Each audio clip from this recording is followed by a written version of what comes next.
Bon, personne n'a pu y échapper. Will Smith a frappé Chris Rock lors des Oscars et on va essayer de comprendre ce qui s'est passé en 3 points. La première chose, c'est que Chris Rock faisait une blague à Penelope Cruz et à son mari et tout de suite après, il a switché sur le couple Smith sans savoir ce qui allait arriver à sa joue. Jada, I love you. G.I. Jane 2, can't wait to see it. All right?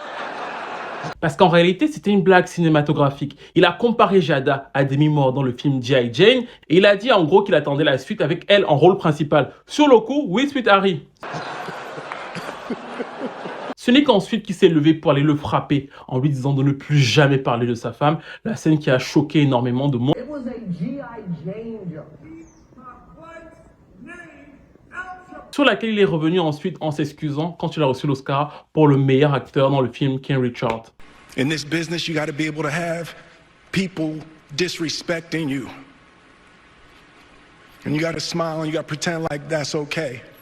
Bon, la blague était un peu grise parce que Jada souffre d'alopécie, donc on aurait pu se dire c'est un peu gênant, mais en réalité ça restait une blague. C'est pas non plus la première fois que Chris Rock s'attaque à Jada Pinkett Smith, mais en vérité, c'est son rôle en fait. C'est-à-dire que maître de cérémonie, ça tape plus ou moins à tout le monde. C'est pour ça que même si effectivement je suis un fan absolu de Will Smith, je me suis endormi à 23h pour me réveiller à 4h pour être sûr de voir quand il allait gagner cet Oscar. Donc j'attendais ce moment-là depuis des années. Donc le fait de le retrouver dans cette situation-là pour moi était très difficile. Mais pour moi, il n'y a aucune excuse à avoir sur l'usage de la violence, en fait. Je vois beaucoup de gens nous parler d'honneur et ce genre de choses, mais on n'est pas chez les gladiateurs, en fait. Si tu peux te faire respecter autrement que par la violence, c'est toujours mieux de passer par là. Et je pense que dans la situation de Will Smith, il y avait encore plein de manières de se faire respecter et d'honorer Jada Pinkett Smith sans avoir besoin de frapper Chris Rock. Et surtout, la chose que beaucoup de gens oublient sur cette partie de l'honneur, c'est que j'ai l'impression que j'adore Will Smith. Je peux comprendre que tout le monde perde son sang-froid en moi en autre. Mais tout le monde oublie que l'honneur de Chris Rock aussi a été touché.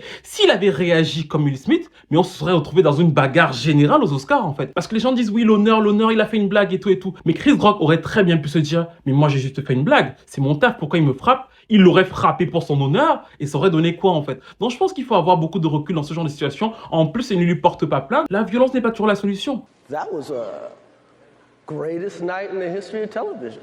Pour moi, Chris en sort grandi parce que justement, il ne s'est pas appuyé sur son honneur, il a réussi à se contenir. Et Will Smith en sort diminué parce que c'était sa soirée, c'est lui qui gagne l'Oscar, c'est lui qui frappe et qui, dans son propre discours, supplie encore à l'Académie en leur disant « J'espère que je serai invité la prochaine fois », alors que ça aurait dû aller de soi. Mec, tu venais de gagner ton Oscar. Je ne suis pas en train de dire qu'il était obligé d'accepter la blague de Chris Rock, mais pour moi, il y avait clairement d'autres manières de faire que de devenir violent comme ça à la face du monde, surtout au vu de sa carrière qui est absolument exceptionnelle.